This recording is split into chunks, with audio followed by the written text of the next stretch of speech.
Have you ever caught your own reflection unexpectedly? In a shop window, or in the screen of your phone as it fades to black? And for a fleeting second, you didn't quite recognize the person looking back? Or perhaps you were scrolling through old photographs and you stopped at one of you from years ago. There you were. The light in your eyes was different. The set of your shoulders, the curve of your smile. It was all undeniably you, and yet it felt like looking at a beloved stranger, a cherished ghost from a life you once lived. And in that quiet moment, a feeling arose.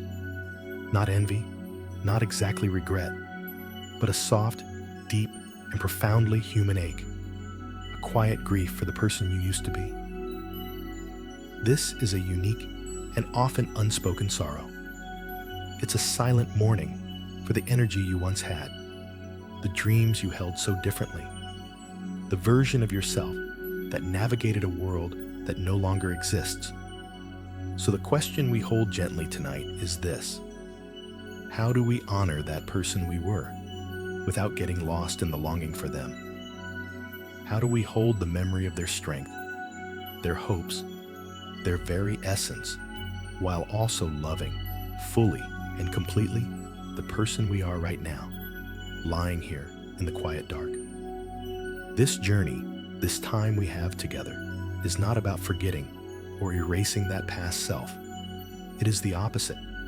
It is a gentle honoring. It is an invitation to create a sacred space within you, a space large enough to hold both the person you were and the person you are now, with immense love, boundless compassion, and a deep, abiding peace. This is a journey of integration, of coming home to the wholeness of your life story, so that you may rest deeply and completely as all of who you are. As you settle in now, wherever you may find yourself in the world, feel the weight of your body supported. Whether you are listening in the deep, velvet quiet of late night, the world outside hushed and still, or perhaps in the tender gray hours of early morning, when sleep has been elusive and your mind is restless, know that this time is entirely yours. There's nothing for you to do, nothing to solve, nothing to achieve. Your only task is to breathe, to listen, and to allow these words to be a soft blanket for your heart. The grief for a former self is a subtle thing. It doesn't announce itself with loud cries or dramatic gestures. It lives in the quiet spaces. It's the echo in a song you used to love, now tinged with a sweet nostalgia that almost hurts. It's the phantom feeling of clothes you used to wear, the memory of how your body moved with an ease that feels distant now. It is the pang of knowing you once faced the world with a certain kind of innocence, a belief in simple truths that life has since complicated. And we are so often told to move on, to look forward, to be grateful for the present. And all of that is true and valuable. But in the rush to embrace the now, we can inadvertently dismiss the very real and valid sorrow of letting go. We can treat this tender part of ourselves as if it is vain, or self-indulgent, or stuck in the past. But what if this grief is not a weakness? What if it is, in fact, a profound testament to the richness of the life you have lived? What if that ache is simply the echo of love? A love for the person who tried so hard, who felt so deeply, who dreamed so bravely, and who did everything in their power with the knowledge they had at the time to carry you safely to this very moment, to this very breath. Think of that person in the photograph not as a rival to who you are today, but as a younger sibling you carry within your heart. They hold the memories of triumphs you've forgotten. They remember the sting of heartbreaks that you have since healed from. They possess a fire a naivety, a raw and unfiltered energy that has since been refined, tempered, and transformed into the quiet strength you now possess. You are not separate from them. You are their culmination. You are their hard-won wisdom. Every line on your face is a map of the smiles and worries they experienced. Every scar, seen or unseen, is a testament to a battle they survived. You are their legacy, walking and breathing in the world today. And so, tonight, we don't push them away. We draw them closer. We make peace with the echoes. We allow the grief to be what it is, a quiet, sacred river of love flowing through time, connecting who you were to who you are and to who you are still becoming. It's a feeling that proves you have not stood still. You have grown. You have weathered storms. You have evolved. That person from the past was the seed, the sapling. You, right here, right now, are the tree in its fullness, with deep roots and branches that tell the story of every season you have endured. And every season has its own beauty, its own purpose. The sorrow we feel is often for the loss of the blossoms of spring, forgetting that without their passing, the fruit of late summer would never have the chance to ripen. The journey of a lifetime is a long and winding one, and it is only natural to look back at the earlier parts of the path with a sense of fondness and loss for the landscape that is now behind us. So let this be a space of radical permission. Permission to miss the sharpness of your mind before it was softened by the complexities of life and responsibility. Permission to miss the boundless physical energy that once felt like an endless well. Permission to miss the unlined face that looked back at you from the mirror. A face that had not yet learned the lessons that time and tears eventually teach. You can hold these feelings without judgment. They don't contradict your gratitude for the present. They coexist. One of the most healing things we can do is to allow for paradox, to let two seemingly opposite feelings be true at once. You can be deeply grateful for the wisdom you have now, and still grieve the simplicity you've lost. You can love the resilience you've built, and still miss the vulnerability of an unbroken heart. You can cherish the peace you've found, and still feel a pang for the passionate fire of your youth. Holding both is the essence of wholeness. It is the practice of becoming your own compassionate witness, your own loving parent, who can look upon all your past selves and say, I see you, I remember you, I thank you, and I love you. This is not about clinging to the past. It's about integrating it. It's about understanding that every version of you is a vital thread in the beautiful, complex, and utterly unique tapestry of your life. Without each and every one of those threads, the picture would be incomplete. Tonight, we gently gather those threads, honoring each color, each texture, weaving them into a story of continuity, a story of love, a story that leads you now, gently, softly, into a place of profound and healing rest. Allow your breath to deepen now, letting go of the day, letting go of the effort, and simply allowing yourself to be held in this quiet, loving space of acceptance. So now, as you lie here, breathing softly in the dark, let's go a little deeper into this gentle act of remembering. Let's create a quiet, safe room inside your mind. This room is warm and comfortable. The light is soft, perhaps from a gentle moonbeam or a low, warm lamp. There is a comfortable chair here for you, and in this space, you are completely safe. You are the sole keeper of this room, and only memories that serve your healing are invited to enter. There is no pressure here. There is only peace. And in this peaceful, quiet room of your own making, we will gently invite the memory of that former self to come and sit with you. Not to overwhelm you, but just to be seen. You don't have to reach for a specific age or a particular moment. Just allow an impression of that person you were to gently form. See their shape, their silhouette, the way they held themselves. And as they sit with you in this quiet space, we will ask a simple question without any need for an immediate answer. What is it, specifically, that you miss?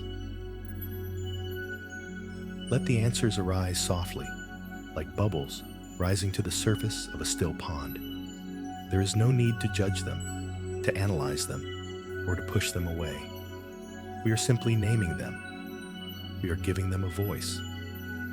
Perhaps the first thing that comes to mind is a feeling in your body, an energy. Do you remember it? A physical vitality that felt bottomless. The ability to wake up in the morning and feel instantly ready. The simple, taken for granted miracle of a body that recovered quickly, that mended itself without a second thought. Remember the feeling of running, not for exercise, but for the sheer joy of it.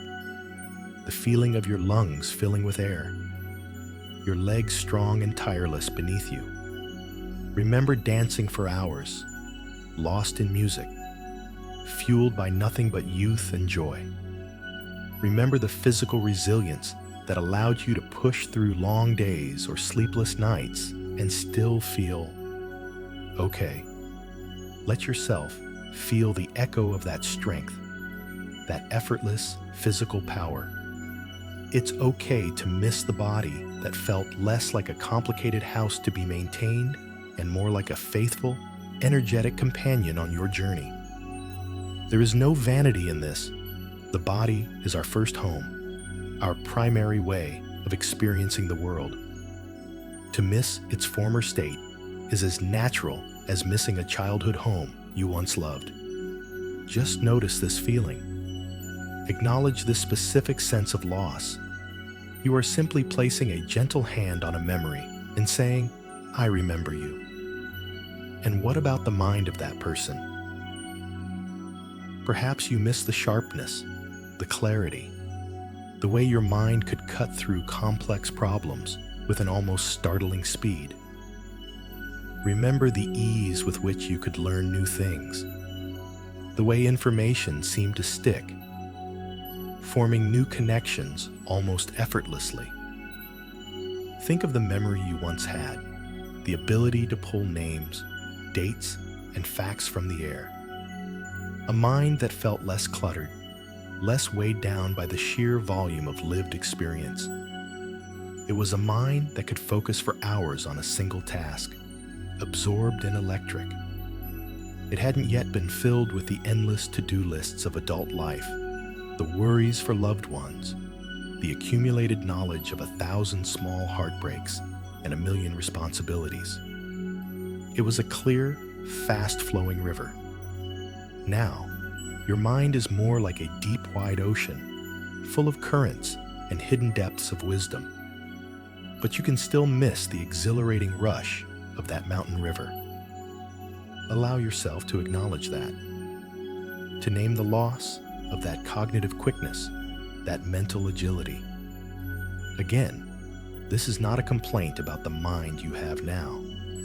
It is a tender acknowledgement of a beautiful tool you once wielded with such unconscious grace. We are simply observing, witnessing, holding it all with a gentle, loving awareness. Now, let's turn to the heart of that former self, the emotional landscape. What do you miss about the way they felt the world? Perhaps you miss their innocence, their capacity for pure, unadulterated hope, the belief that everything would somehow turn out all right, a belief that wasn't a conscious practice, but a simple, fundamental truth. Do you remember their passion?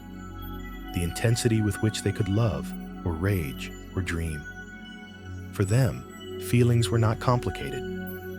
Things were often black and white, right or wrong, forever or never. And while you now appreciate the nuance, the shades of gray that wisdom brings, it's okay to miss the certainty. It's okay to miss the fierce, uncomplicated loyalty to your own tribe, your own dreams, your own vision of the future. That younger heart was perhaps more easily broken, but it also mended with a breathtaking speed. It hadn't yet learned to build protective walls, to hedge its bets, to love with caution. It just loved, freely, abundantly, sometimes foolishly. And there was a breathtaking beauty in that emotional courage. Let the memory of that open-hearted person sit with you. Thank them for their bravery. Acknowledge the part of you that misses that raw, unfiltered connection to the world. And finally, we can gently, so gently, acknowledge the face in the mirror, the physical form. This is often the hardest part to admit, because we are told it is superficial, but it is not. Your face is the face you present to the world. It is the face your loved ones kiss. It is the vessel of your expression. And it's okay to miss the face you once had. The smooth skin, the bright, untired eyes, the jawline that was sharp and defined, the hair that was thick and full of its natural color. This is not about vanity. It is about familiarity. For decades, you knew one face, one form. And to see it change is a profound, visceral reminder of the passage of time. It is a daily confrontation with impermanence. Allow yourself, here in this safe and private space, to feel the sadness of that change. Let go of any shame society has placed on this feeling. You are allowed to grieve the loss of the familiar vessel that carried you through the first half of your life's journey. This younger version of you, sitting here in your mind's eye, holds all of these qualities. The energy, the sharp mind, the open heart, the familiar face. They are not gone. They have simply transformed. They are the soil from which the person you are today has grown. For now, our only work is to see them clearly, to name what we miss, and to let the feelings of loss be present without needing them to go away. We are creating a space for the truth of your experience. And in that truth, there is the beginning of a deep and lasting peace. Just breathe into that for a moment, simply being with what is. As you rest in this quiet space, holding the image of your former self with such tenderness, let's talk about the reality of this feeling, this ache that you've allowed yourself to name. It's so important to understand on the deepest level that what you are feeling is a real and valid form of grief. It is not vanity. It is not a sign that you are stuck in the past or ungrateful for the present. It is a profound, legitimate human experience of loss, and it deserves to be honored as such. We live in a world that often struggles with grief in any form. We are encouraged to be strong, to look on the bright side, to move on. But grief is not an illness to be cured. It is a natural response to loss. And the loss of a former self, a former identity, is one of the most intimate and disorienting losses we can face. Think about it. You spent decades living in one reality, one body, one version of your mind. You knew its rhythms, its capabilities, its limits. It was home. And then, slowly, almost imperceptibly at first, and then perhaps more rapidly, things began to change. The home you knew began to renovate itself without your permission. This is a fundamental loss. It is a loss of familiarity, of predictability, and of a certain kind of unconscious ease. And any loss requires a period of mourning. Let's be very clear about something. This sadness you feel is not a sign of personal failure. It is, in fact, a testament to how much life you have truly lived. Every single thing you miss about that younger self, the energy, the smooth skin, the quick mind, was spent in the currency of living. That boundless energy wasn't just squandered, it was invested. It was invested in building a career, in raising a family, in caring for loved ones, in pursuing passions, in solving problems, in simply showing up to your life day after day, year after year. The lines on your face are not a sign of decay. They are the marks of laughter, of tears, of worry, of concentration, of a million expressions that prove you engaged with the world, that you felt things deeply. The weariness you sometimes feel in your bones is the echo of mountains you have climbed, burdens you have carried, and storms you have weathered. Your body didn't just get older, it got you here. It was the vessel for every single experience that has shaped you into the person you are today. So, when you feel that pang of grief, can you try, just for a moment, to reframe it? Instead of seeing it as a lament for what is lost, can you see it as a measure of what was given? The sadness is a testament to the value of what you spent. It is proof that you didn't hide from life. You lived it fully and bravely. We grieve what we loved, and it is okay to have loved that younger you. It is okay to have loved the way you felt in your own skin, the way you saw the world. Loving that version of yourself doesn't diminish the love you can have for the person you are now. It is not a competition. In fact, acknowledging the beauty and value of who you were is the first step toward fully embracing who you have become. Imagine if you moved away from a beloved childhood home. Years later, you might drive past it and feel a deep sense of nostalgia and sadness, even if you adore the home you live in now. You would never tell yourself, "Stop being sad about that old house. You should only love your new house." You would understand that the sadness is a natural part of honoring the happy memories that were made there. The grief is a form of love, echoing through time. It is the same with the self. Your former self was a home you lived in for a very long time. It kept you safe.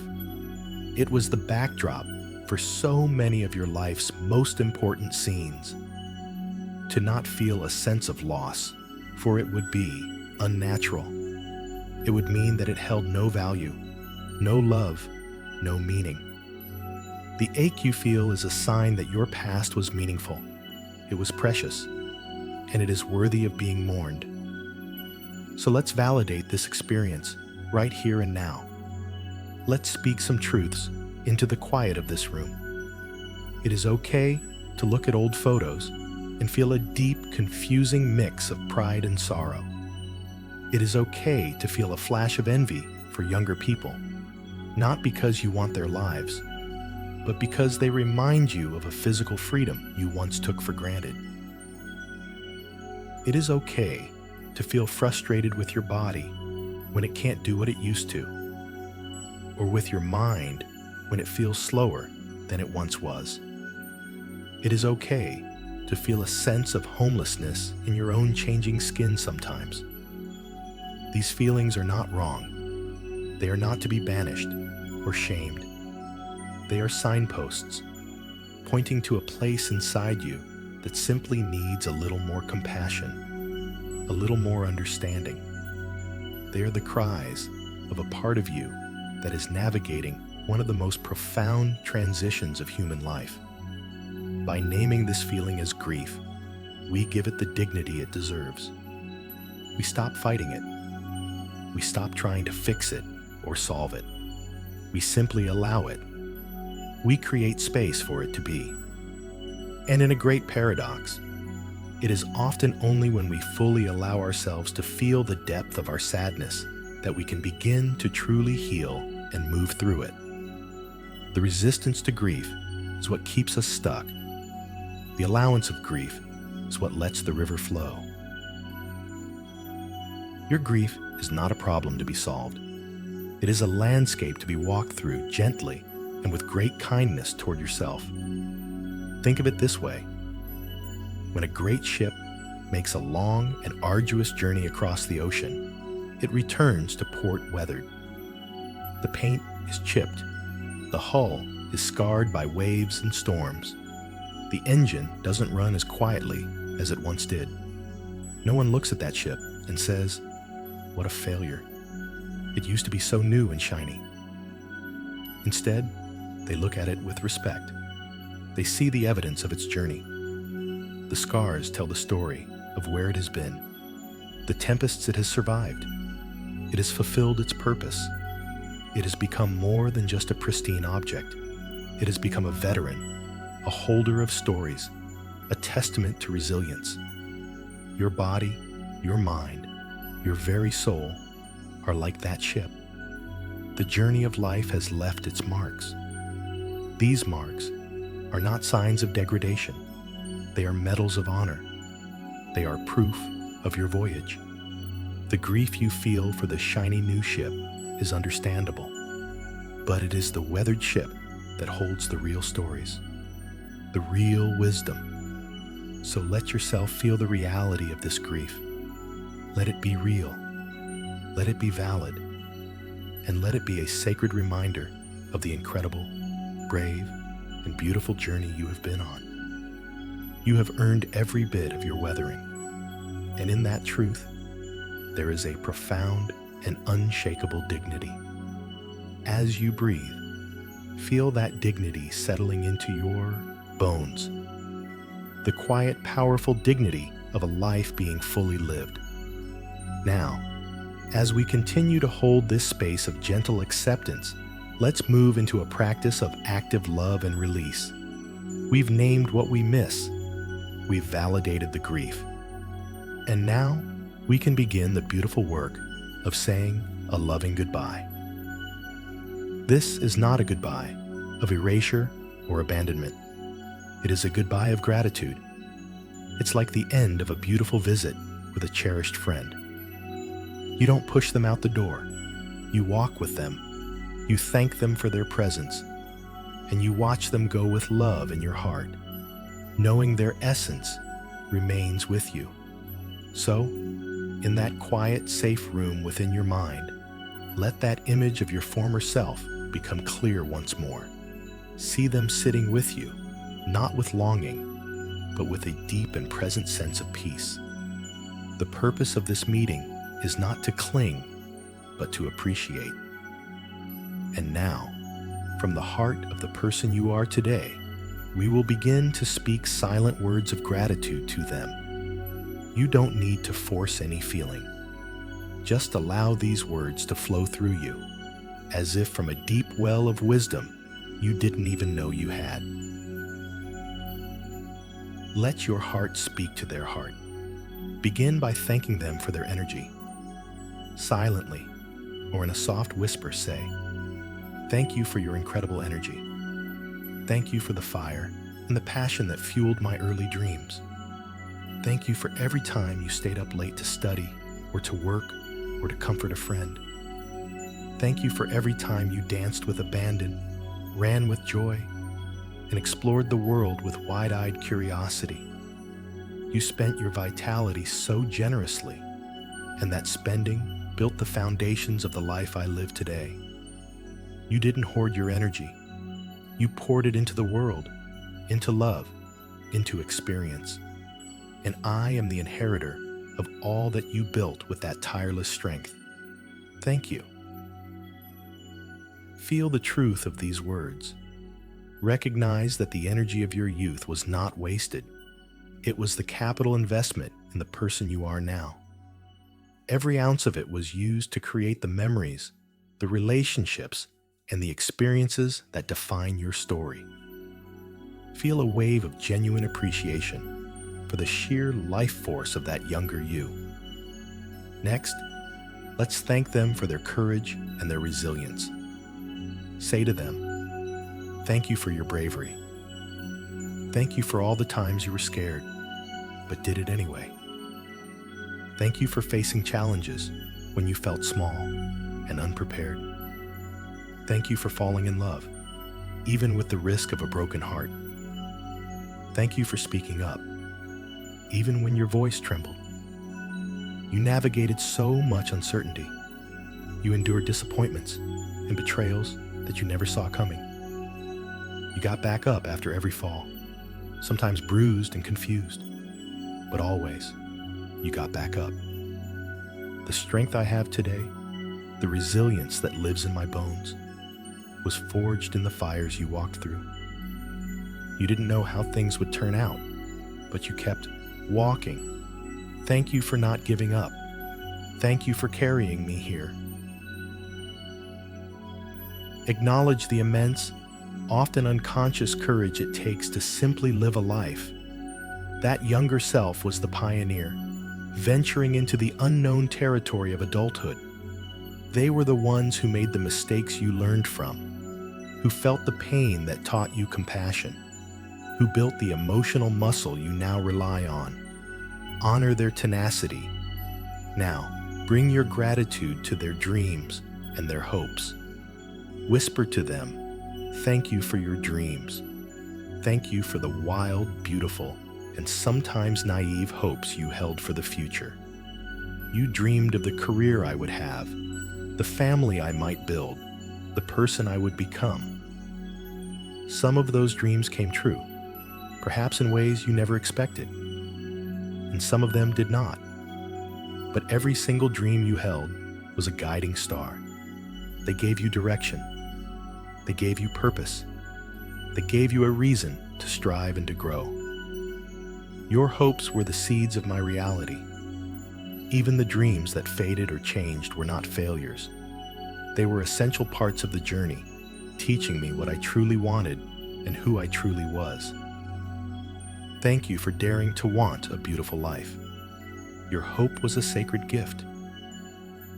So often, we judge our younger selves for their unrealistic dreams. But tonight, reframe that. See their dreams not as a blueprint that must be followed, but as the fuel that powered the engine of your life. Their hope was a form of pure creative energy. Appreciate it for the beautiful, powerful force that it was. Finally, thank them for simply being who they were. Say, thank you for everything you did to bring me to this very moment. Thank you for your laughter, your tears, your mistakes, your triumphs. Thank you for your imperfections and your unique, unrepeatable spirit. You did the very best you could with the knowledge and the tools you had at the time. You are not a person I have lost. You are the foundation upon which I stand. Your story is the first chapter of my book, and it is a beautiful, essential, and honored chapter. I release you now from the burden of my longing. I release you from the weight of my comparison. I no longer need you to be my present, because I am so grateful that you were my past.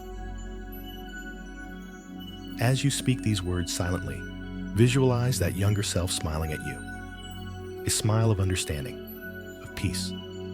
See them nodding, as if to say, it's okay. I'm okay. My work is done. This is not an erasure.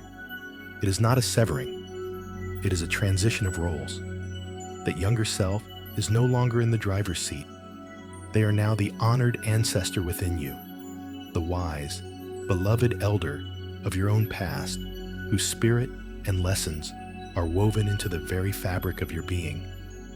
Imagine giving them a gentle, loving hug, an embrace of pure acceptance and gratitude. And then see them slowly, peacefully begin to fade, not into nothingness, but into light, a warm, golden light that then flows back into you, merging with your own heart center. You are absorbing their essence, their strength, their spirit. You are not losing them. You are integrating them in a new and healthier way. They are no longer a ghost you are chasing, but a living, breathing part of your own wholeness. Feel this integration happening. Feel the sense of peace that comes from making this conscious, loving connection. You are letting go of the grief of separation and embracing the peace of continuity. The past is not a separate country you can no longer visit. It is the soil, rich and fertile, in which your present life is rooted.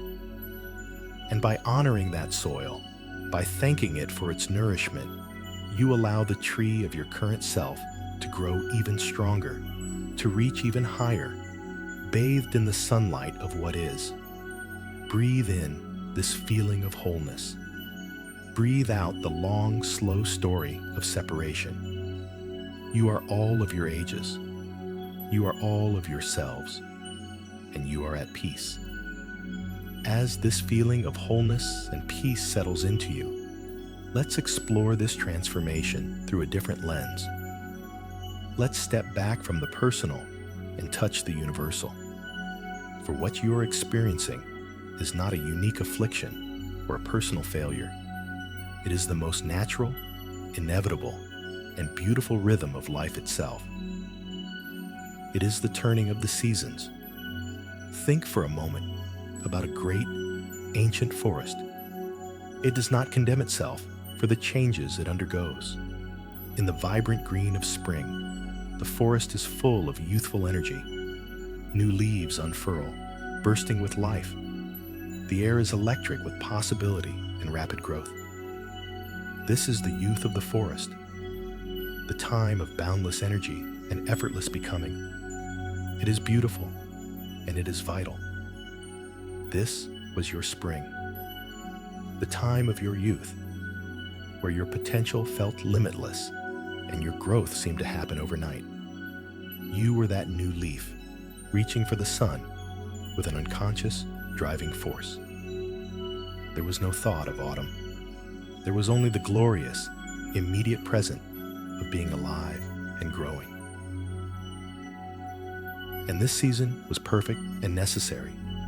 Then comes the deep, lush fullness of summer. The forest is mature. The canopy is thick and provides deep shade. The growth is less frantic, more established. The trees stand tall and strong, their roots running deep into the earth. They have weathered spring storms and are now in their full power, providing shelter, creating life. This is the forest in its prime, its season of doing, of being, of producing. This was your adulthood, the time of building, of working, of raising families, of establishing your place in the world. You were that strong summer tree, providing for others, your roots of experience deepening, your presence a steady and reliable force. It was a season of immense output, of strength, and of deep responsibility. The vibrant green was still there, but it was a deeper, more confident shade. This, season 2, was perfect. It was the fulfillment of spring's promise. And then the light begins to change. The air grows crisp. Autumn arrives. The forest doesn't fight this change. It surrenders to it in a spectacular display of color and release. The vibrant greens give way to astonishing golds, fiery reds, and warm oranges. The tree is not dying. It is transforming. It is letting go of what is no longer needed for the coming season. The leaves that once produced its energy must now be released. This letting go is not a sign of weakness. It is an act of profound wisdom and trust. The tree knows it must conserve its energy for the quiet time ahead.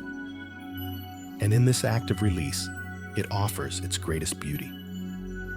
People travel for miles just to witness this magnificent surrender. This is the season you may find yourself in now. You are not fading. You are changing color. You are being asked to let go of the roles and identities that defined your summer. You are releasing the need to constantly produce, to grow outwards. This is a time of turning inward. The grief you feel is for the green leaves of summer. But can you see, just for a moment, the breathtaking beauty of your own autumn gold? Can you recognize the wisdom in this great letting go? This season is not an ending. It is a necessary and exquisitely beautiful transition. After the last leaf has fallen, winter comes. The forest stands bare. To an untrained eye, it might look dead or desolate, but we know this is not true. This is the season of deep rest. Below the frozen ground, the roots are still alive, gathering strength, consolidating energy. It is a time of profound stillness and quiet integration. The forest is not striving or producing. It is simply being. It is dreaming of the spring to come. This is the wisdom that age can bring. The permission to be still, to rest, to integrate a lifetime of experience without the constant pressure to do. It is a time for reflection, for storytelling, for sharing the wisdom gathered from all the other seasons.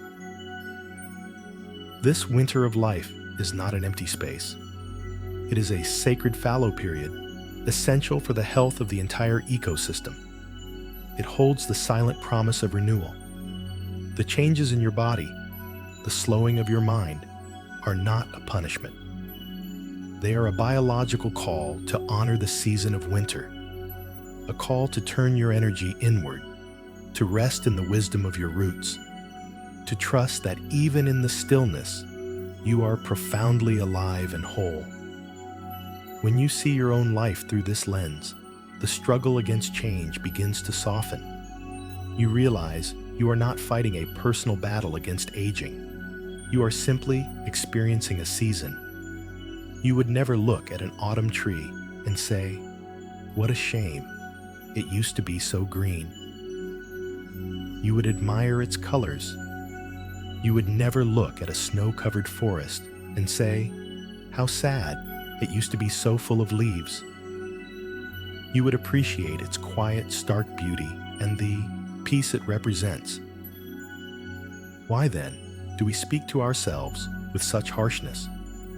We are a part of nature, not separate from it. Our bodies, our minds, our lives follow the same sacred cyclical pattern. To grieve for the spring and summer of your life is natural. Just as we feel a touch of melancholy when summer's long days begin to shorten. But to resent the autumn and winter is to resent the very nature of life itself. It is a fight you can never win. But you can choose to surrender. You can choose to find the unique beauty and purpose in the season you are in. You can begin to appreciate the wisdom of letting go, the peace of stillness, the rich, deep colors of a life fully lived. Feel this connection now in your own body. Feel the billions of lives that have come before you, each one experiencing their own spring, summer, autumn, and winter. You are part of an immense, unbroken chain of being. Every human who has ever lived has walked this same path of time and transformation. Kings and queens, poets and farmers, heroes and ordinary people, they all watched their bodies change, their roles shift, their seasons turn. There is a deep and profound comfort in this shared humanity. Your experience is not isolating you. It is connecting you to the entire human family, past, present, and future. You are simply taking your turn in the great, beautiful, and sometimes sorrowful dance of life. So breathe in the crisp air of autumn. Feel the quiet peace of a winter landscape. You are not failing. You are not fading. You are turning. And in this turning, there is a grace, a wisdom, and a deep, abiding rightness. Allow yourself to rest in that rightness, here and now, as you drift deeper into a state of peace. As we rest in this understanding of life's natural seasons, let's gently turn our attention to the world outside ourselves. Because our personal experience of this journey, this grief for a former self, does not happen in a vacuum. It happens within a culture, a society that has its own stories to tell about aging, about change, and about worth. And many of these stories are not kind. They do not speak of the beautiful turning of the seasons. Instead, they whisper a constant, relentless message that youth is the ultimate prize, and that the natural process of aging is something to be fought, delayed, and hidden at all costs. Think of the messages you receive every single day, often without even consciously noticing. They come from advertisements, from movies, from social media, from the casual comments of others. We are sold creams and serums to erase the lines of experience. We are shown images of older people who have managed to look unnaturally young, and they are held up as the ideal. The narrative is one of battle, a war against aging. And in this war, the natural progression of life is framed as the enemy.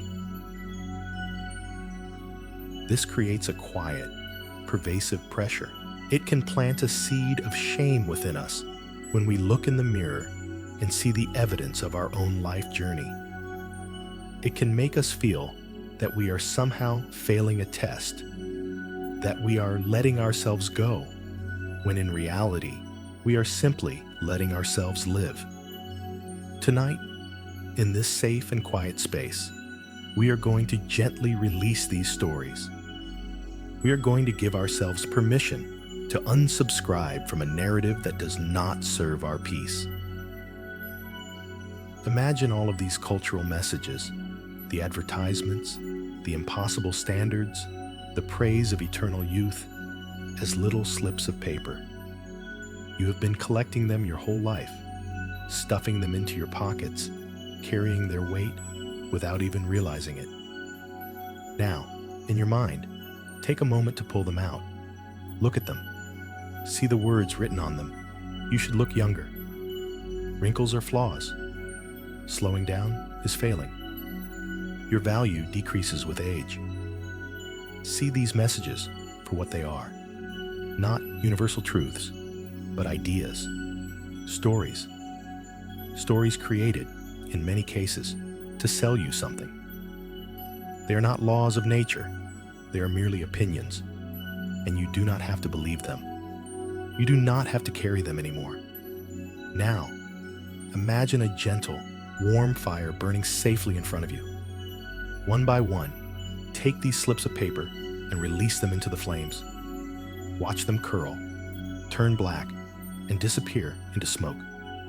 As you do, you can say silently to yourself, I release the need to measure my worth against an impossible standard. I release the story that my value is tied to my youth. I release the shame of growing older. I release the battle. Feel the lightness that comes with this release. Feel the space that opens up in your mind and in your heart when you are no longer carrying the weight of these toxic cultural myths. You are stepping out of the noisy marketplace of comparison and judgment and into the quiet sanctuary of self-acceptance. In the space that you've just created, you can now begin to write your own story. You can give yourself permission to define your own value, completely outside of society's narrow lens. What if your value has nothing to do with the smoothness of your skin and everything to do with the depth of your compassion? What if your worth is not measured by your physical strength, but by your emotional resilience? What if your beauty is not found in a youthful face, but in the light of wisdom that shines from your eyes? You get to decide what matters now. You are the author of your own definition of a life well lived. Perhaps you decide that your value lies in your ability to listen, a skill honed over decades of paying attention to others. Perhaps your worth is in the stories you carry, the history you have witnessed. Perhaps your beauty is in the hands that have held so much: babies, loved ones, tools, tears, and now carry the map of that loving service. This is a radical act of self-love, to reclaim the authority to define yourself, to look at the world and say, "Thank you for your opinion, but I will be using my own scale of measurement, and on my scale, I am more valuable, more beautiful, and more worthy today than ever before, because I am more me." This process of releasing the old stories and writing new ones is not a one-time event. It is a practice. It is a daily, gentle returning to your own truth. You will still live in a world that shouts the old messages. The difference is that you will learn to see them for what they are, just noise. You can develop a kind of compassionate detachment. You can see an advertisement for an anti-aging cream and think, "Ah, there is that old story again," without letting it pierce your heart. You can scroll past images of airbrushed perfection and feel a sense of compassion for those still caught in that trap, rather than a sense of lack in yourself. You are building an inner sanctuary, a place of truth that is weatherproof against the storms of cultural pressure. This is a profound form of freedom. It is the freedom to age with grace, with dignity, and with a deep and abiding sense of your own intrinsic worth, a worth that is not for sale, that cannot be diminished by a birthday, and that does not need the approval of anyone outside of yourself. You are becoming sovereign in the territory of your own being. Consider this: the things society so often fears and devalues about aging, slowing down, the softening of the body, the turning inward, are the very things that spiritual traditions have praised for centuries as signs of wisdom and enlightenment. The release of egoic ambition, the embrace of a quieter life, the focus on what truly matters: love, connection, peace. What if the changes you are experiencing are not a decline, but an invitation? An invitation to a deeper, more meaningful way of being. A journey away from the frantic pace of human doing and into the profound peace of human being. The culture may call it a loss of relevance, but your soul may call it coming home. By consciously releasing the stories we're told, we make space for this more profound, more truthful story to emerge. The story of a life that, like a magnificent tree, finds a different kind of beauty and purpose in every season, offering the world not just the blossoms of its spring, but the rich harvest of its autumn and the quiet, deep wisdom of its winter.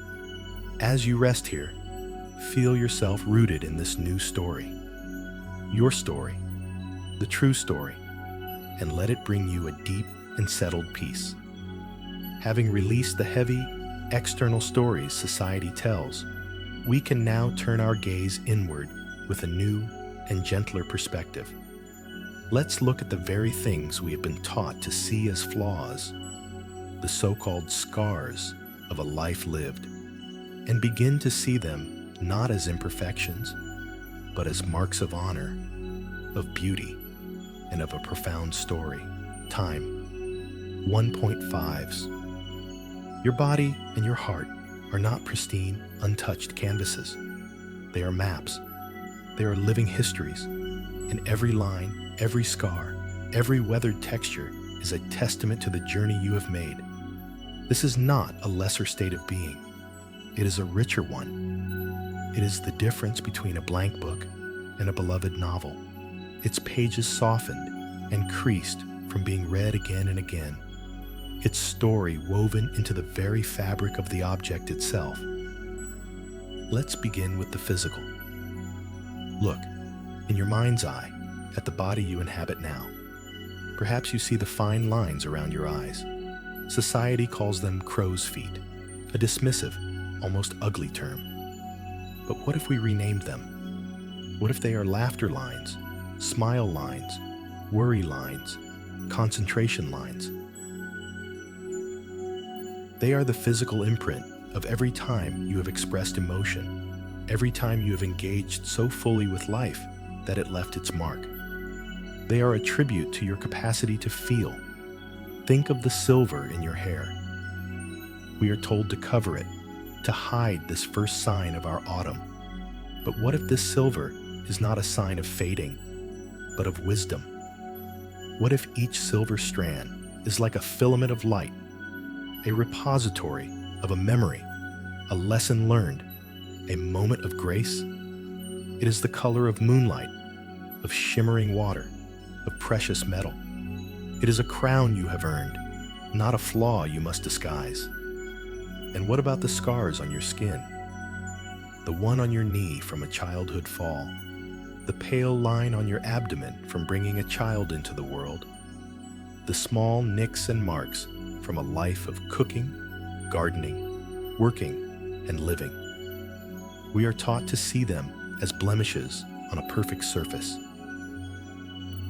But each one is a survivor's mark.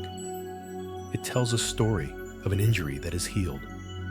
It is a physical reminder that you are capable of mending, of knitting yourself back together. It is proof of your resilience, written directly onto your skin. Your body is not a static object of beauty to be preserved under glass. It is a dynamic, living organism that has adapted, healed, and changed in response to the life it has carried you through. The softening of your skin, the changing of your shape. This is the beautiful, natural result of a body that has stored joy, carried burdens, and nourished life. It is the landscape of your personal history. To wish it away is to wish your own story away. Instead, can we begin to touch these parts of ourselves, even just in our minds, with a sense of reverence and gratitude? Can we see them not as evidence of our decline, but as the rich, detailed illustrations of our epic journey? There is a beautiful Japanese art form called kintsugi, which means golden joinery. When a piece of pottery, a bowl or a cup, is broken, it is not thrown away. Instead, the pieces are carefully reassembled, and the cracks are mended with a lacquer mixed with powdered gold, silver, or platinum. The philosophy behind this practice is that the object is more beautiful for having been broken. The scars are not hidden, they are illuminated. They become the most celebrated part of the object's history, a testament to its resilience and its unique journey. The lines of gold tell a story of survival. They show that the object is not weaker for its breaks, but stronger, more precious, and more beautiful. Now think of your own life in this way. Think of your heart, your spirit. You have been broken. You have experienced heartbreak, disappointment, loss. You have had moments where you felt shattered into 1,000 pieces. And yet, you are here. You have mended. And the places where you were broken have been filled not with shame or with weakness, but with something precious. They have been filled with empathy, with compassion, with wisdom, with a depth of understanding you could not have possessed otherwise. Your emotional scars are your lines of gold. They are what make you uniquely, breathtakingly beautiful. They are what allow you to connect with the suffering of others. They are what give your love its depth, your advice its weight, and your presence its power. To wish you had never been broken is to wish away your own golden joinery. It is to wish away the very source of your deepest beauty and strength. So let's practice this shift in perspective right now. Bring to mind a scar, either physical or emotional, that you have often judged or wished away. Perhaps it's a physical feature that has changed with time, or perhaps it's the memory of a painful experience that you feel has damaged you. Hold it gently in your awareness. See it not through the lens of cultural judgment, but through the lens of kintsugi. See the story it tells. See the resilience it represents. Trace its lines not with criticism, but with a sense of awe for what you have survived.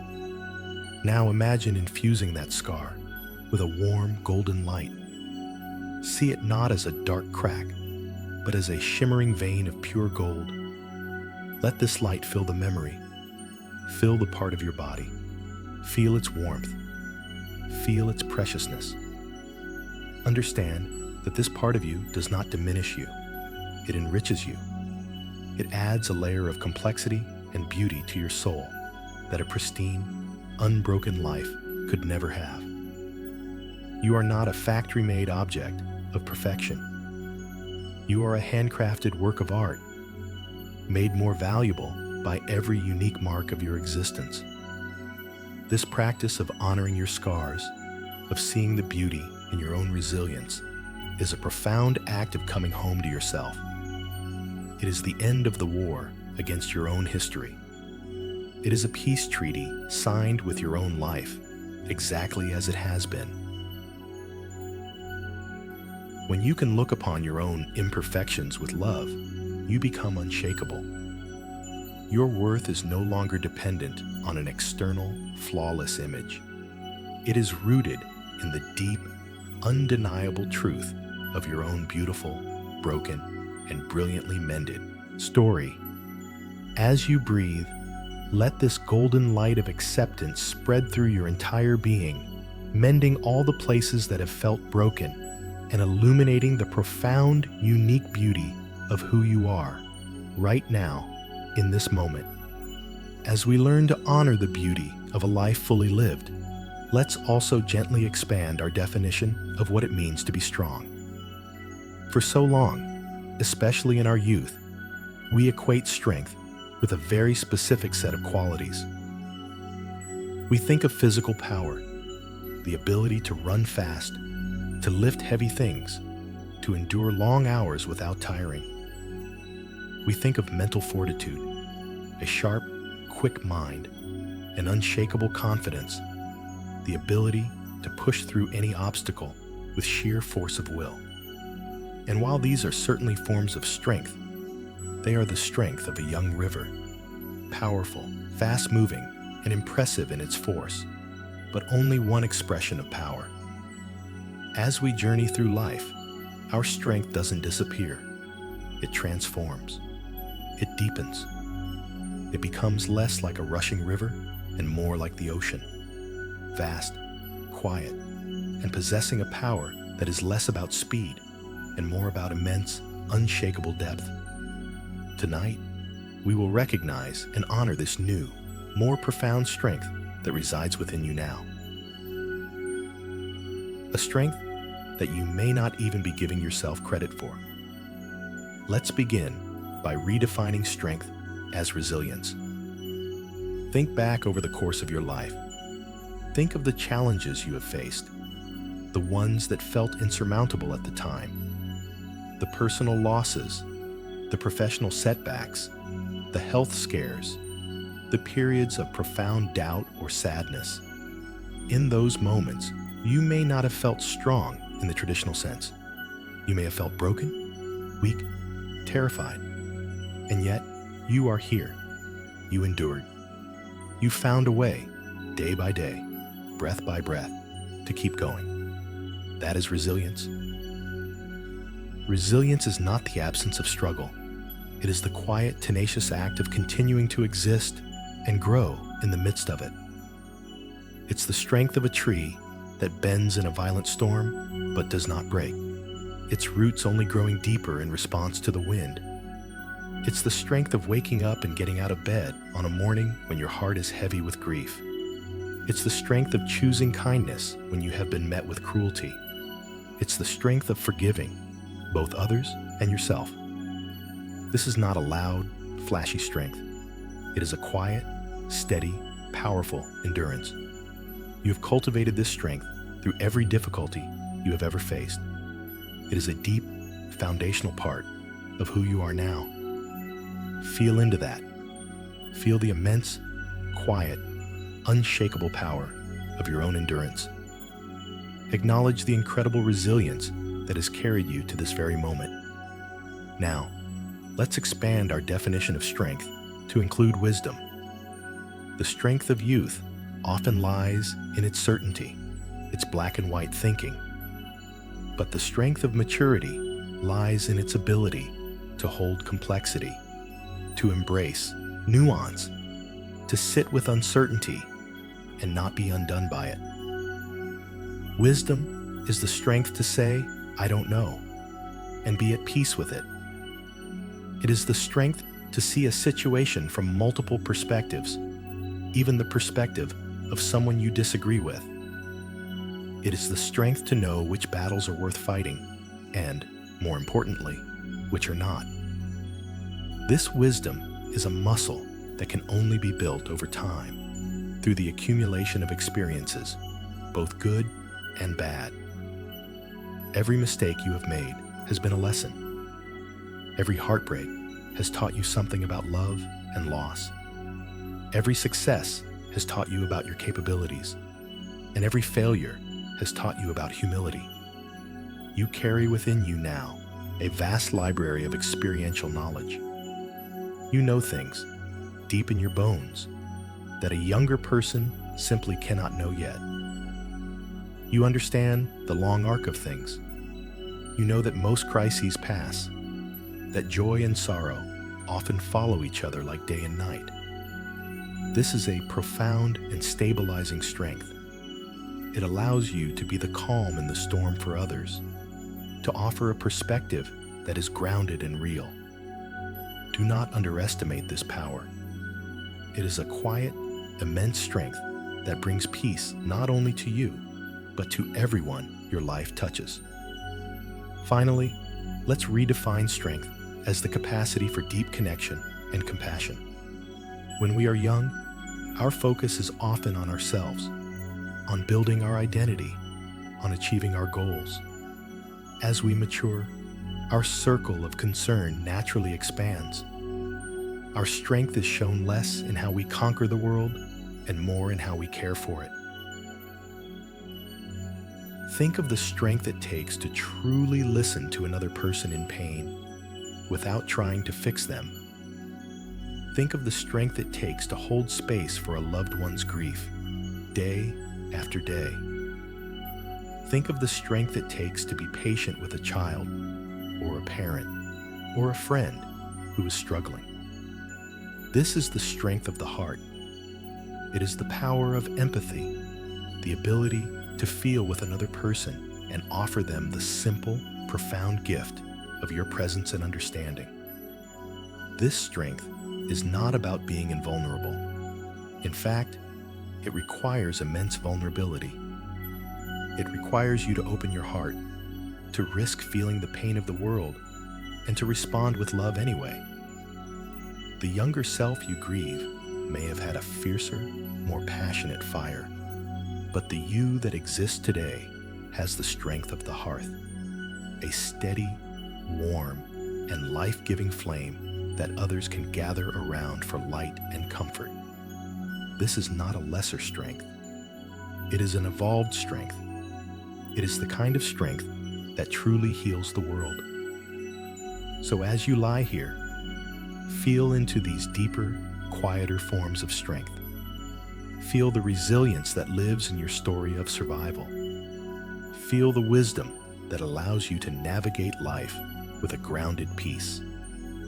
Feel the compassionate strength of your open heart.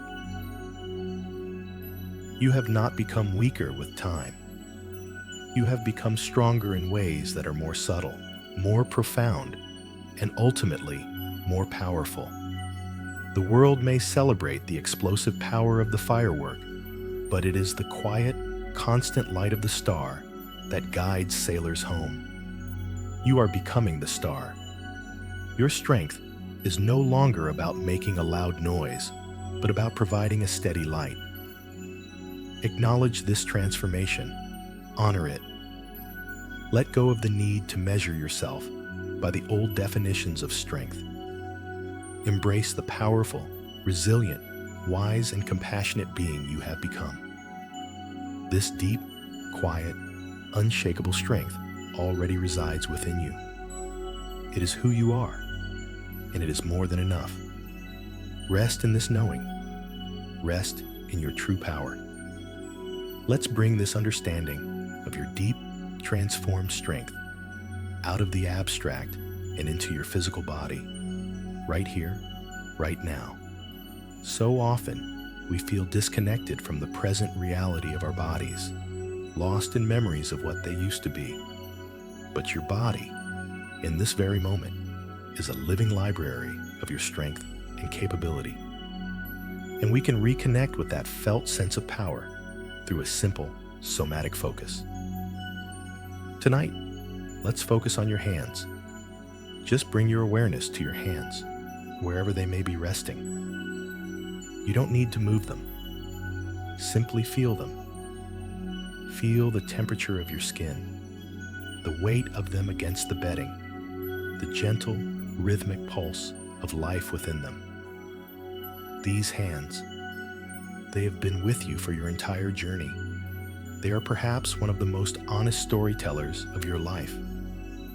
Let's take a moment to honor the wisdom and the history that they hold. Think for a moment about all that these hands have built. From the clumsy block towers of childhood to the sandcastles at the beach.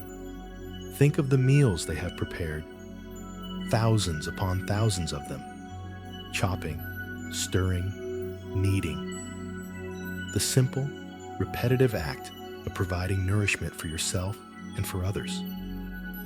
Think of the things they have created. Perhaps they have written letters, poems, or reports.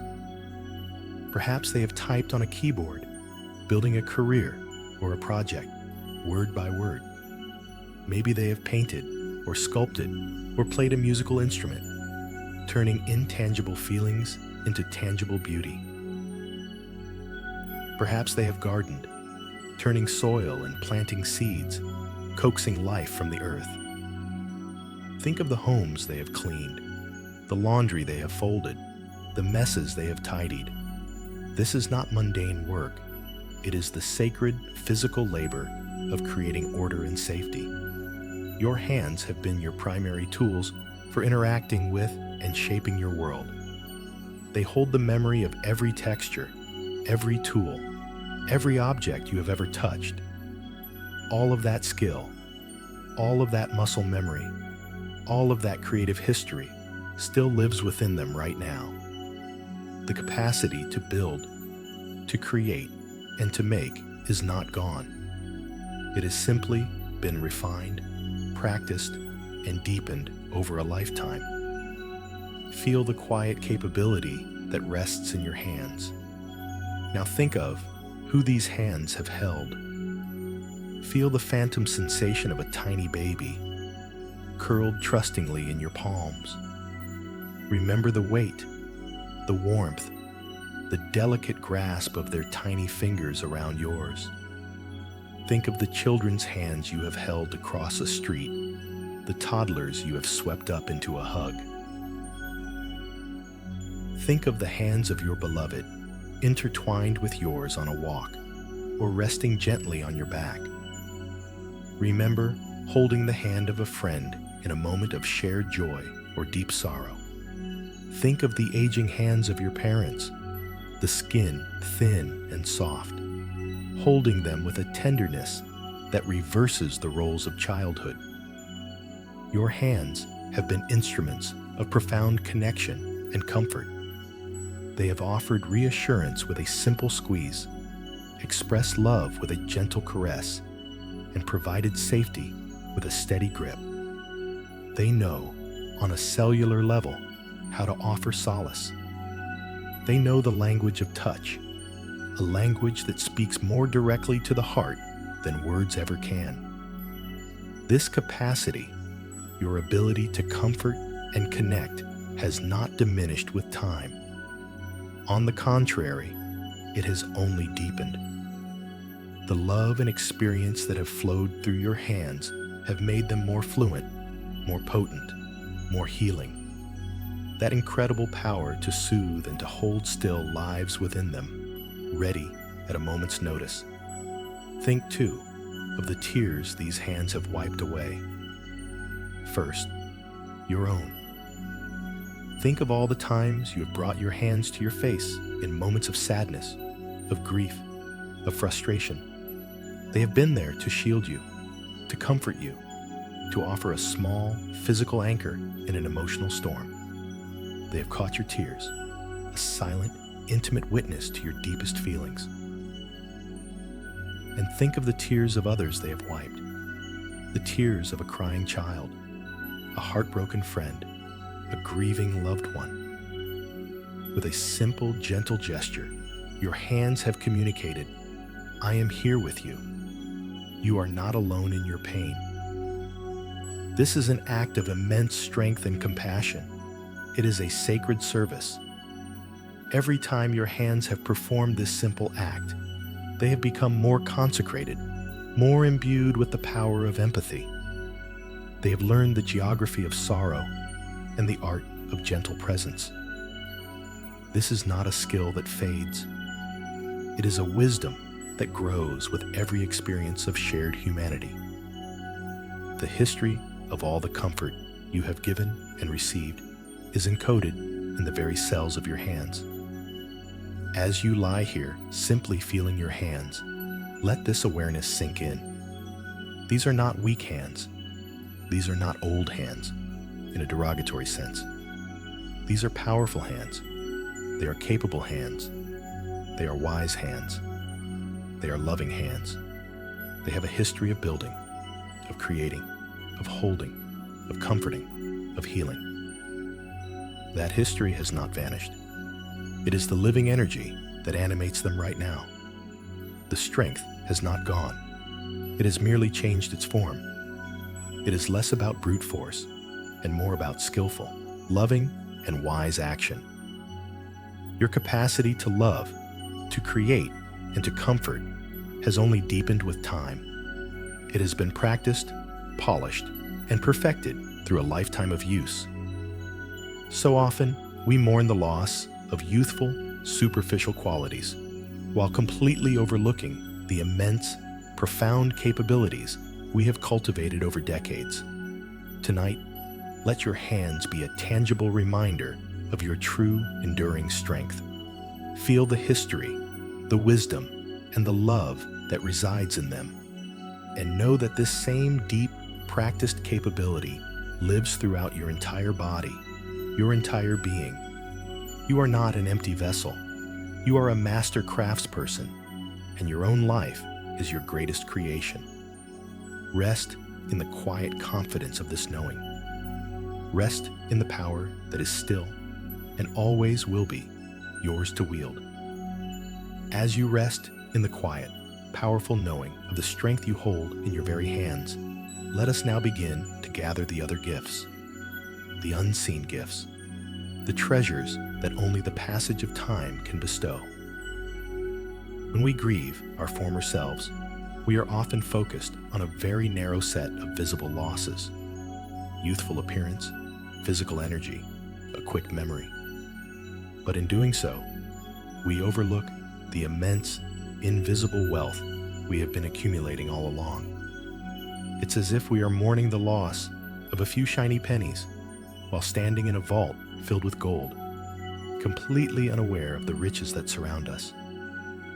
Tonight, we will gently turn on the light in that vault. We will begin to take inventory of the profound, luminous gifts that are now yours, gifts that your younger self, for all their fire and beauty, could not yet possess. These are the gifts that make you not less than you were, but so much more. The first and perhaps most precious of these gifts is a deeper, more resonant empathy. Think about the heart of your younger self.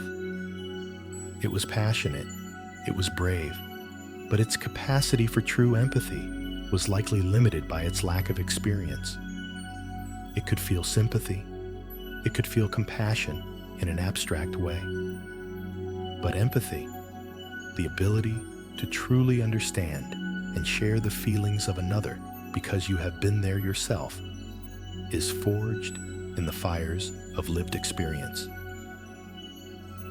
Every time your own heart has been broken, a new chamber has been carved out within it, a space that can now hold the heartbreak of another. Every time you have navigated a profound loss, you have gained the ability to sit with someone in their grief without flinching or offering empty platitudes. Every mistake you have made, every moment of shame or failure you have endured, has given you the gift of non-judgment towards the stumbles of others. You are no longer living in a theoretical world of right and wrong. You have lived in the messy, complicated, beautiful reality of being human. And because of that, you can offer a quality of presence and understanding that is profoundly healing. You have become a safer harbor for the people in your life. This is not a small thing. It is a superpower.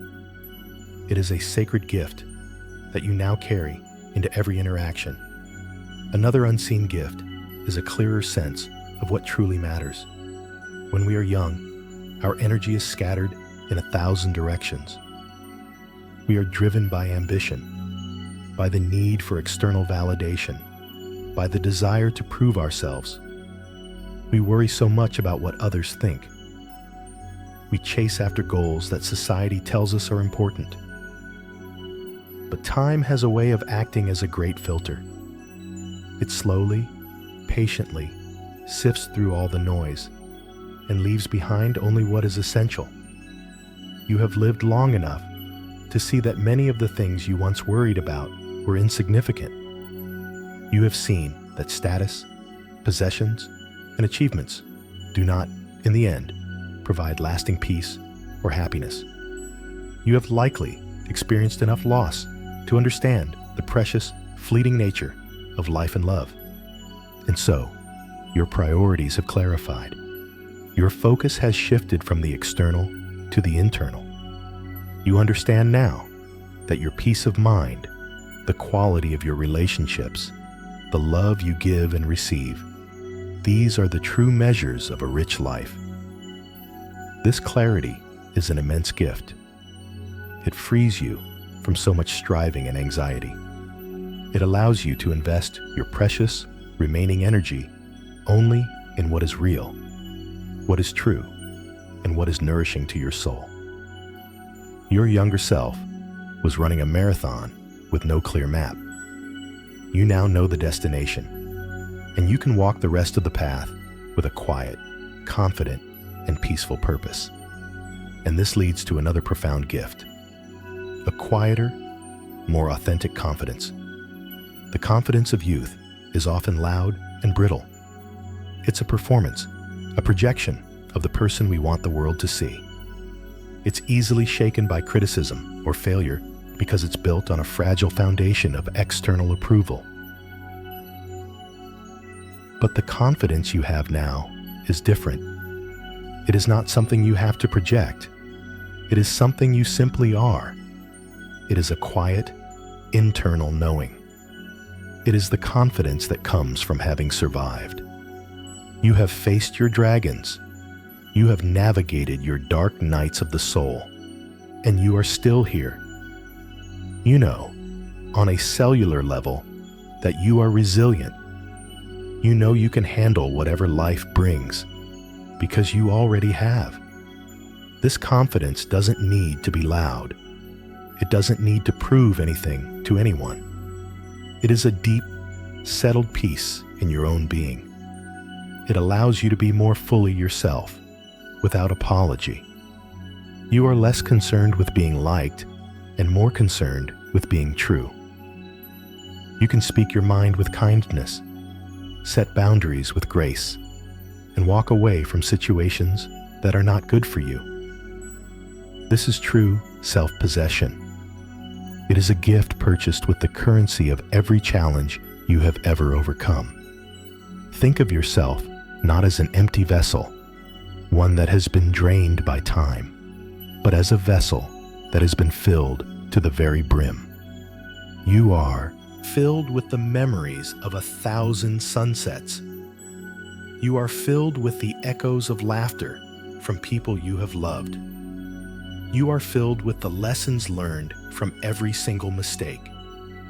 You are filled with a deep, nuanced understanding of human nature. You are filled with stories, with wisdom, with a compassion that has been earned. Your younger self was a beautiful, empty cup, waiting to be filled. You are that same cup, but now you are overflowing with the rich, complex, and priceless vintage of a life fully lived. To grieve for the empty cup is to fail to appreciate the incredible treasure it now contains. So, as you rest here, let yourself feel the fullness of your being. Feel the weight and the richness of all these unseen gifts. The empathy, the clarity, the quiet confidence. Let this feeling of inner wealth be a warm, comforting blanket. You are not less than you were. You are more. So much more. You are the culmination of a lifetime of gathering, and the treasures you hold within you now are more precious than anything you may have lost. Now that we have gathered and recognized these unseen gifts, let us move into a final, beautiful act of integration. The ultimate healing from this quiet grief comes not from forgetting the person you were, nor from rejecting the person you are, but from weaving the two together into a seamless, whole, and loving tapestry. It is about understanding that you have not lost a single thing. You have only gained layers, depth, and wisdom. The person you were is not gone. They are simply the foundation of the magnificent structure that is you today. Let's create a new image in our minds, one that can replace the painful feeling of separation and loss. Instead of seeing your past self as someone you've lost, a ghost to be mourned, let's begin to see them as a beloved younger sibling who lives on, safely and joyfully, inside of you. Picture this younger version of you. See them in all their vibrant, youthful energy. See their passion, their hopes, their fierce and beautiful spirit. Now, instead of feeling the pang of their absence, imagine opening a door in your heart and inviting them to come and live there. This is not a haunting, it is a homecoming. You are not being overshadowed by them. You are becoming their safe keeper, their wise and loving elder. In this inner landscape, you are the one with the wisdom and the perspective. You can look at this younger self and offer them the compassion and understanding they so often lacked for themselves. You can reassure them. You can say to them silently, "It's okay. You don't have to strive so hard anymore. You don't have to be so afraid of making mistakes. I'm here now. I've got this. I will take all of your beautiful energy, your incredible fire, and I will now blend it with the wisdom and patience I have learned. Your work is done. You can rest now. You can play. You can be the joyful, creative spirit, and I will be the steady hand that guides us." This changes the dynamic completely. You are no longer grieving a loss. You are embracing a partnership. You are integrating their energy with your wisdom. Let's visualize this merging. Imagine that vibrant energy of your youth as a bright, warm, golden light. It is full of passion, creativity, and boundless possibility. Now, imagine the wisdom of your present self as a deep, calm, indigo light. It is full of peace, perspective, and a quiet, all-knowing strength. See these two beautiful lights within you. For a long time, you may have felt they were at odds, or that the golden light had faded to make way for the indigo. But tonight, see them as complementary forces. Now, watch as these two lights begin to gently swirl together. The gold illuminates the indigo, and the indigo deepens the gold. They are not canceling each other out. They are creating a new color, a new frequency that is richer and more beautiful than either one alone. This is the light of your wholeness. It is the light of your integrated self. Feel this beautiful, swirling light filling your entire being. The passion of your youth is still there, but it is now tempered and guided by wisdom. The energy is not gone. It is simply being channeled more consciously, more purposefully. Your wisdom is not dull or lifeless. It is illuminated and energized by the creative spark you have carried your whole life. You are not less than you were. You are more. You are the synthesis. You are the culmination. This integration means you get to have the best of both worlds. You can access the playful spirit of your younger self whenever you wish. You can tap into their courage when you need to face something new. You can borrow their optimism when you are feeling weary. They are a resource, a wellspring of beautiful qualities that you can draw upon at any time.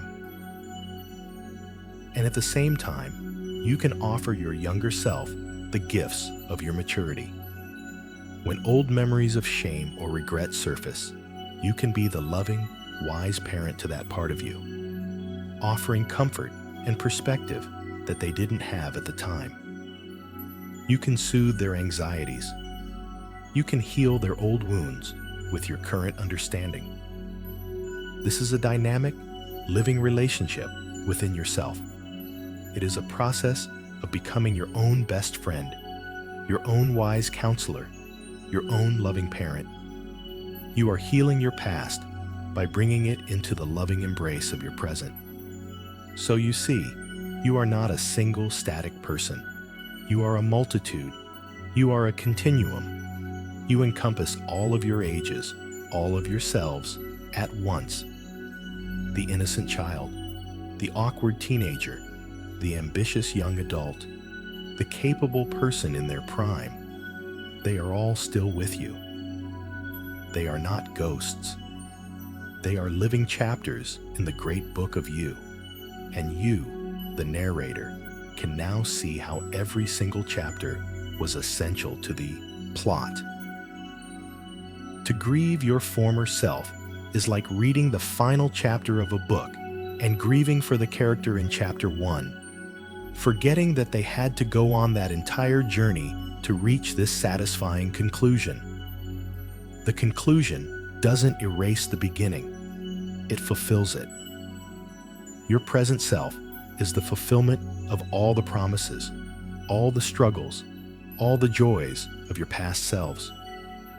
You are their harvest. You are their legacy.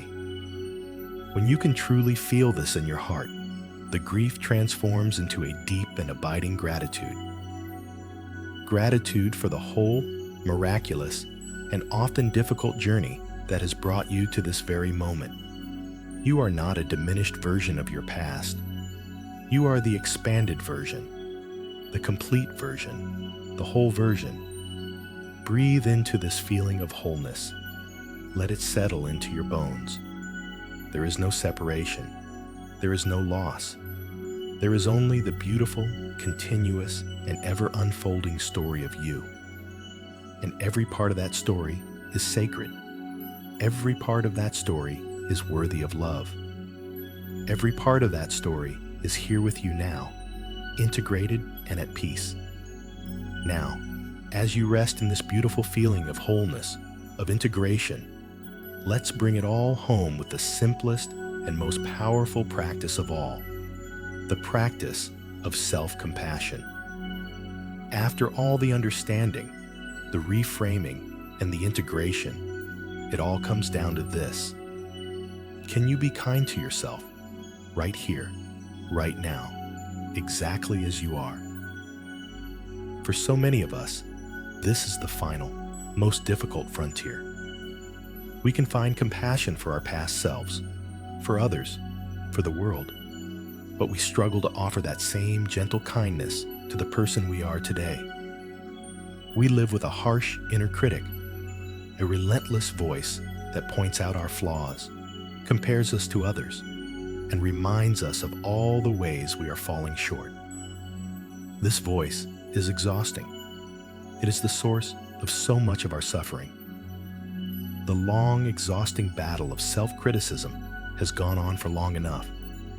Tonight, we will lay down our arms. We will call a truce, and we will begin to wrap ourselves in a feeling of profound, unconditional self-acceptance. Imagine a blanket, not just any blanket, but the softest, warmest, most comforting blanket you can possibly envision. Perhaps it is made of cashmere, or soft wool, or smooth, weighted velvet. It is the perfect temperature, the perfect weight. It feels like a physical manifestation of pure, unconditional love. It smells like safety, like home. Now, in your mind's eye, gently, lovingly, drape this blanket over yourself. Feel its comforting weight settling over your body, from your toes to your shoulders. Feel it conforming to your shape, holding you with a gentle, supportive pressure. This blanket is woven from threads of pure compassion. It asks nothing of you. It does not require you to be perfect. It does not require you to be young or strong or productive. Its only purpose is to offer you warmth, comfort, and a feeling of being completely and utterly held, exactly as you are. Allow yourself to receive this comfort. Let your muscles soften. Let the tight places in your body begin to release. Give yourself permission to feel safe, to feel cherished, to feel worthy of this profound kindness. This blanket is your own love for yourself, made tangible. You can access it anytime you need to. It is always here for you. Now, as you rest beneath this blanket of self-compassion, let's silently repeat a few gentle phrases. These are not affirmations to force a feeling, but rather gentle reminders of a truth that is already within you. Let them be a soft, internal lullaby. Let the words wash over you without any need to analyze them or even fully believe them at first. Just let them be present in the quiet of your mind. Silently, with each gentle out-breath, you can repeat, I am worthy of love, exactly as I am. Breathe in, and as you breathe out, offer yourself this message of pure acceptance. I am worthy of love, exactly as I am. Let it be a balm for all the times you have felt you are not enough. Let it soothe the old wounds of self-criticism. There are no conditions. Not, I will be worthy when I lose weight, or when I am more successful, or when I look younger. Simply, as I am. Now let's offer another phrase. A phrase of deep, radical acceptance for your life's journey. As you breathe out, silently say to yourself, my life is unfolding in its own perfect time. My life is unfolding in its own perfect time. This phrase releases you from the tyranny of comparison. It releases you from the feeling that you are behind, or that you have taken a wrong turn. It honors the unique, unrepeatable rhythm of your own story. It trusts the turning of your own seasons. It affirms that where you are right now is exactly where you are meant to be. There is a deep peace to be found in releasing the struggle, in letting go of the need to control every outcome, and in trusting the wisdom of your own path. You are not a problem to be solved. You are a story to be witnessed, unfolding with its own innate grace and intelligence. And one final phrase, a gift of kindness for the body that has carried you so faithfully. Place a hand gently on your heart if that feels comfortable. And as you breathe, silently offer this message to your physical self. Thank you, body, for carrying me this far. I will treat you with kindness and respect. Thank you, body, for carrying me this far. I will treat you with kindness and respect. This is a peace treaty with your physical form. It is an end to the war of judgment and criticism. It is an acknowledgement of the incredible, miraculous work your body has done every single day of your life to keep you alive, to heal you, to allow you to experience the world. It may not look like it once did. It may not function as it once did.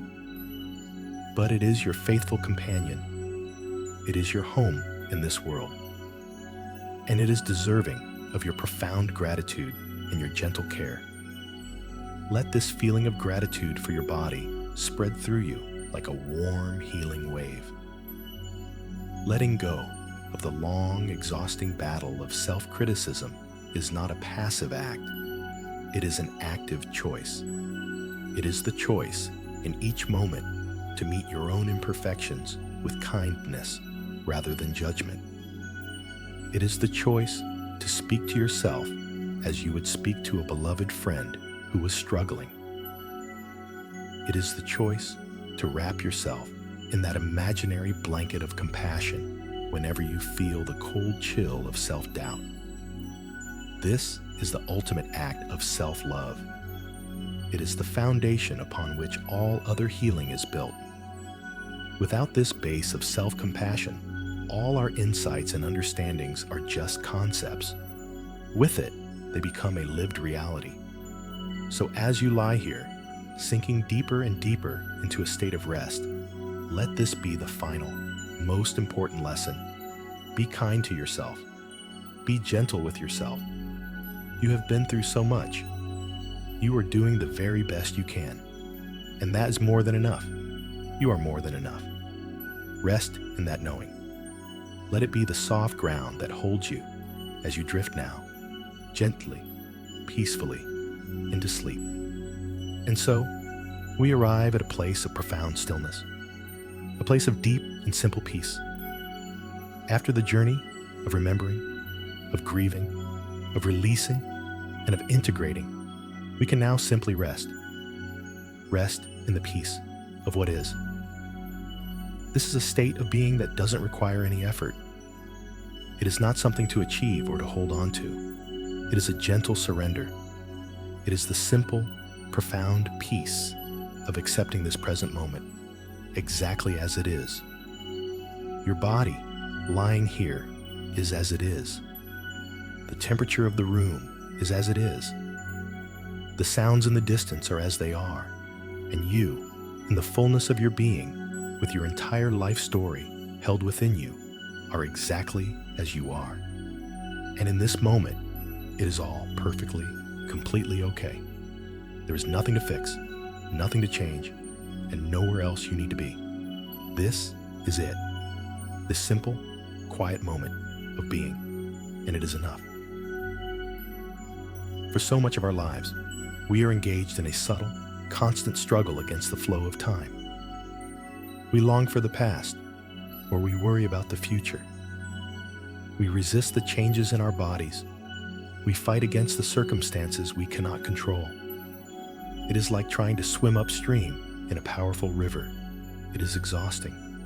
It is a battle that can never be won. The river of time only flows in one direction. The peace of what is comes from the moment we decide to stop fighting. The moment we turn around, let go of the struggle, and allow the current to carry us. Imagine that feeling right now. The feeling of releasing all resistance. You stop trying to paddle against the flow. You simply lie back, letting the water support you completely. You trust that the river knows where it is going. It has carried every human being who has ever lived, and it will carry you too. You can look at the banks of the river as they pass, the landscapes of your past, the memories, the joys, the sorrows, but you are not trying to cling to them. You are simply observing them with a gentle, detached love as you float onward. There is an immense freedom in this surrender, a profound sense of peace. You are no longer in a battle with life. You are in a dance with it. And right now, the step of the dance is to rest, to float, to be carried. Feel a sense of rightness in being here, now, as you are. For a moment, release the idea that your life should be different than it is. Release the thought that you should be different than you are. What if, for all its imperfections and challenges, this exact moment is the perfect culmination of everything that has come before? What if every single step, every wrong turn, every detour was actually a necessary part of the path to bring you right here, to this bed, to this breath, to this moment of quiet understanding? There is a deep and ancient wisdom in the universe, a logic that we can't always see from our limited perspective. Like a great tapestry, we spend most of our lives looking at the backside, a messy collection of tangled threads and knots. We can't see the beautiful image that is being woven. But in moments of deep peace, like this one, we can begin to trust that there is a pattern, there is a design. And our life, with all its seeming randomness, is part of that beautiful, intricate picture. To feel a sense of rightness is to trust the weaver. It is to trust that the thread of your life is exactly where it needs to be, right now, to create the masterpiece that is your soul's journey. Let this feeling of trust wash over you. The feeling that, on some deep cosmic level, all is well. All has always been well, and all will be well. This peace of what extends to everything. It is an acceptance of your body, just as it is tonight, with its aches and its comforts. It is an acceptance of your mind, just as it is, with its busy thoughts and its quiet spaces. It is an acceptance of your heart, with its healed scars and its lingering tendernesses. It is an acceptance of your life situation, your relationships, your past, your uncertain future. This acceptance is not passive resignation. It is not giving up. It is a wise and powerful stance. It is the solid ground from which all true, calm, and effective action can arise. When we are fighting reality, we waste all our energy. When we accept reality, we free up all that energy to respond with wisdom, with creativity, and with love. But for now, in this moment before sleep, there is no need to respond. There is only the need to rest in this acceptance, to let it be your softest pillow, to allow it to hold you in its unconditional embrace. Breathe into this peace. Let it be the very air that you are breathing. With every inhale, breathe in a sense of calm acceptance. With every exhale, release the last remnants of struggle, of resistance, of the need for things to be different. Inhale peace. Exhale struggle. Inhale acceptance. Exhale judgment. Inhale the deep, quiet rightness of this very moment. Exhale the story that anything is wrong. Feel your whole nervous system responding to this shift. Feel the subtle unclamping of muscles you didn't even know were tense. Feel your heart rate slow. Feel your mind become more spacious, more still. This is your natural state. Peace is not something you have to create or find. It is what remains when you stop doing all the things that obscure it. It is the clear, blue sky that is always present, even when it is temporarily covered by the clouds of thought, and worry. And right now, the clouds are parting, and you are resting in the vast, silent, peaceful expanse of your own true nature. This peace is your birthright. It is your home, and you can return to it again and again with every conscious, gentle breath. Rest here now in the simple, profound peace of what is and now. As you rest in this deep and settled peace, we begin the gentle transition into a state of profound and healing rest.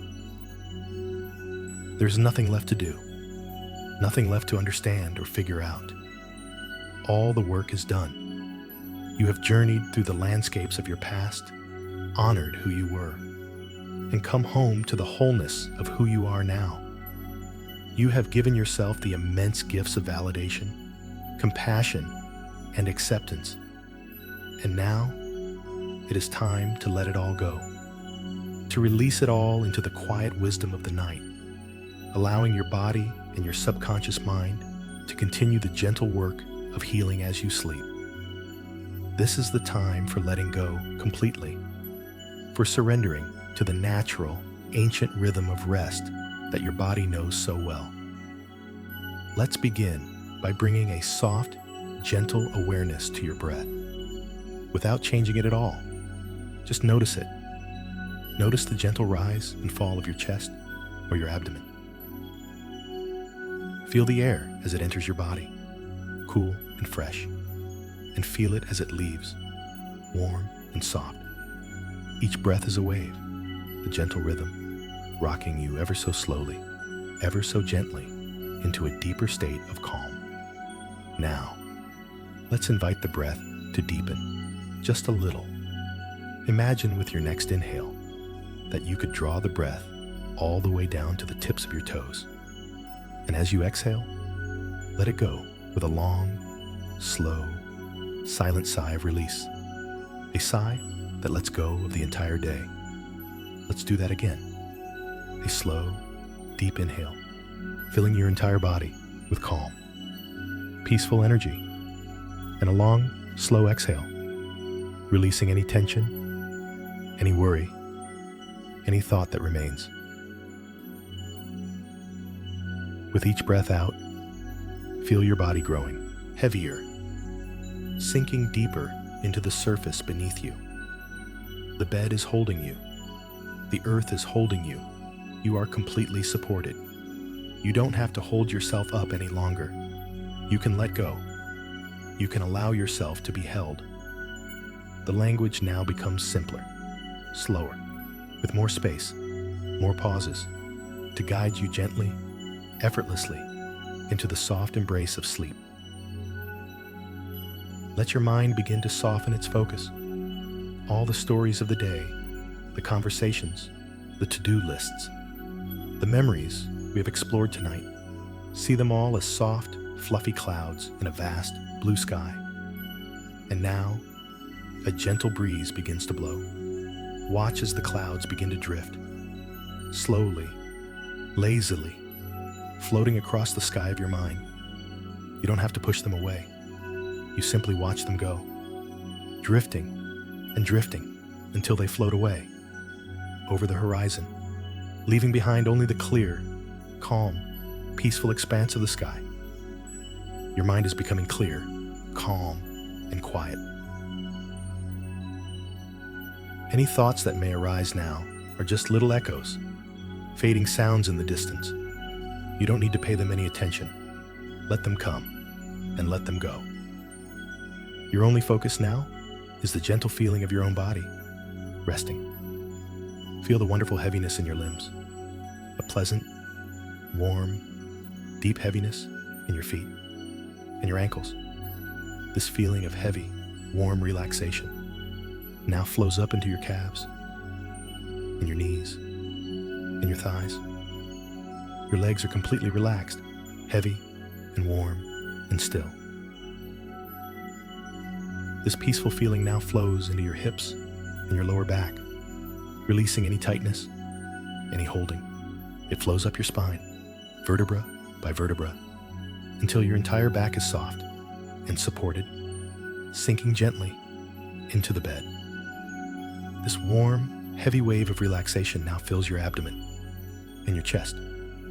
Your breathing is slow and deep and regular. Your heart is beating calmly and steadily, a soft, peaceful rhythm, the rhythm of deep rest. Now feel this wave of relaxation flowing down your arms, through your shoulders, your elbows, your wrists, all the way to the tips of your fingers. Your hands, which we honored tonight, are now completely at rest, heavy, warm, and open. Finally, this gentle wave flows up into your neck and your jaw.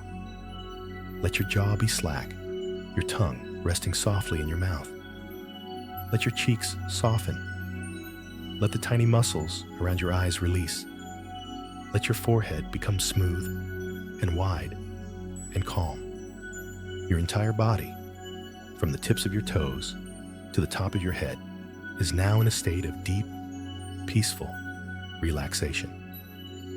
You have given your body the clear signal that it is safe. It is safe to let go completely. It is safe to drift. It is safe to fall asleep. All that is left to do is to allow sleep to come to you in its own time, like a gentle tide, slowly rising to meet the shore. You don't have to go searching for it. You simply rest here, peacefully, and allow it to find you. You have done so much beautiful work tonight. You have been so kind to yourself. Now is the time for reward. The reward of deep, restorative, healing sleep. A sleep that will knit together all that you have understood. A sleep that will refresh your body and calm your mind and soothe your heart. Trust in the process. Trust in your body's innate wisdom to rest and to heal. Let go now. Let go of everything. Allow only peace to remain. Drifting now, floating in a calm, safe, peaceful space. Sleep is coming. Peace is here. Rest now. Just rest. The final reassurances now are just soft whispers, echoes in the quiet space between wakefulness and dream. Your body knows what to do. It has known how to rest and heal since the moment you were born. It is an ancient, innate wisdom. You do not need to command it. You do not need to control it. You simply need to step out of its way. To surrender your conscious mind to the greater intelligence that animates you. This intelligence knows how to beat your heart, how to digest your food, and how to guide you into the restorative depths of sleep. Trust it. It is your oldest and wisest friend. It is taking over now, gently and lovingly. You are in the safest of hands, your own. Imagine, if you will, that you are not lying in a bed, but are a small, safe boat, drifting on a perfectly calm, still lake. The night sky above is vast and filled with 1 billion shimmering stars. The moon is full and casts a gentle silver pathway across the water. There is no wind. There are no waves. Only a profound, deep stillness. The boat is rocking ever so gently, a barely perceptible motion, lulling you, soothing you. You feel completely held, completely supported by the vast, quiet water beneath you, and completely watched over by the silent, benevolent sky above. You are not alone.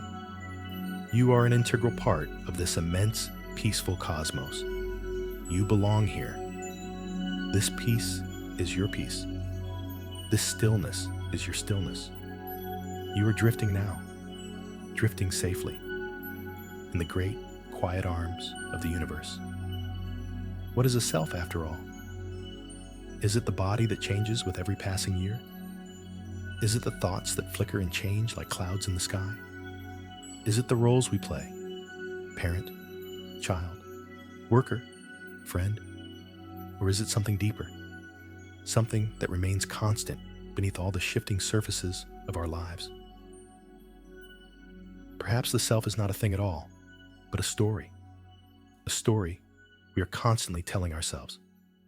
And tonight, you have written a new chapter, a kinder chapter, a chapter of wholeness, of integration, of love. And as you drift into sleep, you are letting this new chapter sink in, become part of your very being. Sleep is the sacred space where the ink dries, where the story becomes truth. You are not losing your former self. You are simply expanding the story to include every part of your journey, honoring each page, each paragraph, each word. The gentle promise of sleep is not one of escape, but of restoration. It is the time when the soul breathes. It is a return to the source, a dip in the healing waters of the subconscious. Here, in this quiet harbor, your ship can make its repairs. The quiet, diligent crew of your cellular wisdom works through the night, mending what is torn, strengthening what is weak, and integrating all the experiences of the day. You are being rebuilt, renewed, and restored on a level far deeper than your conscious mind can comprehend. All you have to do is allow it, to give yourself over to the sacred nightly ritual of renewal, to trust that while you are resting, you are also healing. While you are still, you are also becoming. This is the great paradox and the great gift of sleep. So let the last thoughts fade now. Let them dissolve like sugar in warm water. Let the boundaries of your body soften. Let the separation between you and the world around you gently blur. You are breathing with the rhythm of the tides. Your heartbeat is in sync with the quiet pulse of the sleeping earth. You are a part of everything, and everything is a part of you. There is nothing to fear. There is nothing to hold on to. The gentle promise is being fulfilled. Sleep is coming now, naturally, peacefully, carrying you into a space of quiet, profound, and healing restoration. Let go. Drift away. The night will hold you. The morning will greet you anew. Rest now, dear one. Just rest.